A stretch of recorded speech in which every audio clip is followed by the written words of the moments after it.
అమలాపురం పర్యటనకు వస్తాను. పర్యటన వచ్చినప్పుడు పాస్టర్ సోదరులందరికీ చెప్పాను. ముందు మనం ఒక ఒక ప్రేమపూర్వక అందరం కలుద్దాం. అసలు ముందు మనం ఒక ఆత్మీయ కలయిక పెట్టుకుందాం. మనం ఒక ప్రేమ కలయిక పెట్టుకుందాం.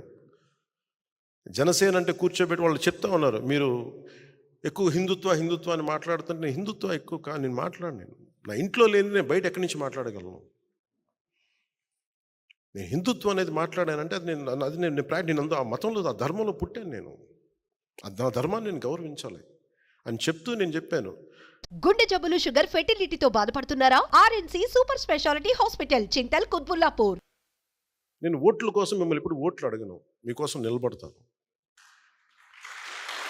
మీరు నాకు ఓట్లు వేసినా ఏగిపోయినా మీకు కష్టం వచ్చినప్పుడు జనసేన పవన్ కళ్యాణ్ అనే వ్యక్తి మీకు ఎప్పుడు అండగా ఉంటారు. అలాగే రేపొద్దు నేను అమలాపురంకి వచ్చినప్పుడు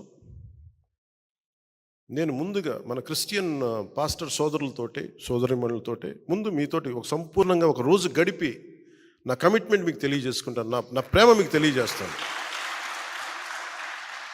ఇదంతా నేను ఓట్ల కోసం చేయట్లేదు. నేను ఎలాంటి వ్యక్తిని నా వ్యక్తిత్వం చూపించడానికి మీకు తెలియజేస్తాను. నేను వారికి ఒకటే చెప్పాను. నేను బైబిల్ సూక్తిని చాలా చిన్నప్పుడు నాకు ఇమాన్యుయల్ టీచర్ అని ఆవిడ చెప్పిన మాట నాకు గుర్తుండిపోయింది. నన్ను చాలా దగ్గర తీసుకున్నారు. ఆవిడ చనిపోయారు, స్వర్గస్థులయ్యారు చాలా కాలం క్రితం. తనను తను తగ్గించుకున్నవాడు హెచ్చింపబడును అనే ఒక్క వాక్యం నాకు మహావాక్యం అయిపోయింది. ఒక్కోసారి అదే నాకు శాపం కూడా అయిపోయింది. నేను ఎప్పుడు తగ్గించుకున్నాను, సహాయం చేసి కూడా తగ్గించుకుంటాను. అది నాకు బైబిల్ తాలూకు ఆ మహావాక్యం ఒకసారి నన్ను తగ్గించేస్తాయి. నేనేమనుకుంటానంటే, నేను భగవంతుడి వాక్యాన్ని నేను విన్నాను, చూసేవాళ్ళకి అది మరీ నన్ను నేను చంపేసుకున్నట్టుగా ఉంది, తగ్గించేసుకున్నట్టుగా ఉంది అని నేను ఒకసారి అనుకున్నప్పుడు, ఎప్పుడు నాకు భగవంతుడు అండగా ఉన్నాడు. దాన్ని క్రైస్తని పిలవండి, అల్లా అని పిలవండి, లేదంటే ఈశ్వరుని పిలవండి, రామాని పిలవండి, జగన్మాత అని పిలవండి. ఆ సుప్రీం ఫోర్స్కి అది నిరాకారం. ఆ భగవతత్వం నన్ను ఎప్పుడు కాపాడింది. ఈ మాట ఎందుకు నేను ఉటంకిస్తున్నానంటే, నిన్న మండపేట, ఇది ప్రత్యేకించి ఎన్నికలకు సంబంధించిన విషయం కాబట్టి మీకు చెప్తా ఉన్నా. మండపేట నుంచి మన నాయకులు చాలామంది వచ్చి చాలా బాధపడిపోతూ ఉన్నారు. మనం పొత్తులో ఉండి మన చంద్రబాబు గారు ఇట్లా అనౌన్స్ చేశారు, మండపేట సీటు మనకి చెప్పాలి కదా అది అంటే, ఖచ్చితంగా అది సరైన విధానంలో చెప్పలేదు. ఖచ్చితంగా అంత మీకు ఏకీపిస్తున్నాను. చాలా ఇబ్బంది పడ్డారు అందరూ. మనకి మండపేట లాంటి నియోజకవర్గంలో పోయినసారే ఒక 18% ఓటు ఉంది. అది ఈ రోజున చాలా బలమైన అబౌవ్ 23, 28 ఎగ్జాక్ట్ చెప్పండి 28, దాదాపు 26 నుంచి 27, ఒక 10% పెరిగింది పోయిన దానికి ఈసారికి. నేనేం చెప్పానంటే వాళ్ళందరికీ,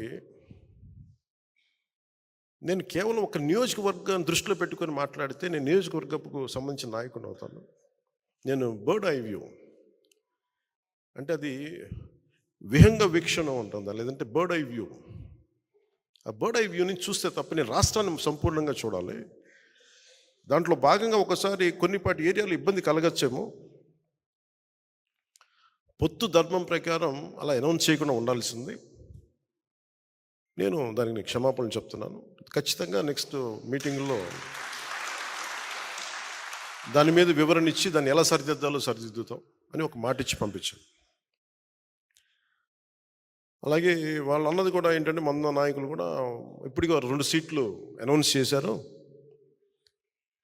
మరి ఇది పొత్తు ధర్మమేనా నన్ను అడిగితే అట్లా కొన్ని ప్రత్యేక పరిస్థితులు ఉంటాయి, వాళ్ళు కూడా మనం అర్థం చేసుకోవాలి కదా. 4 దశాబ్దాలు సుదీర్ఘ అనుకున్న వ్యక్తులు, ఒంటరిగా వాళ్ళ సొంత పార్టీ నడిపిన వ్యక్తులు, ఒక్కోసారి ఎట్లా ఉంటుందంటే, పొత్తు ఆ సైజు వ్యక్తులకి ఒక ఇరుకు చొక్క అత్తారింటికి దారేదులో చెప్తూ ఉంటాం. ఒక బలమైన వ్యక్తికి సరిపోయిన కోటేస్తే కొంచెం ఇరుగ్గా ఉంటుంది కదా, టైట్గా ఉంటుంది. అలాగే ఒకసారి పొత్తు ఆ స్థాయి నాయకులకి చాలా ఇబ్బందిగా ఉంటుంది ఒక్కోసారి. కానీ వాస్తవాలు వేరుంటాయి, క్షేత్రస్థాయి పరిస్థితులు వేరుగా ఉంటాయి. అందుకని ఒక్కోసారి అనుభవం ఇటు ఒక్కోసారి గబుక్కుని ఒక మాట అన్నిస్తుంది.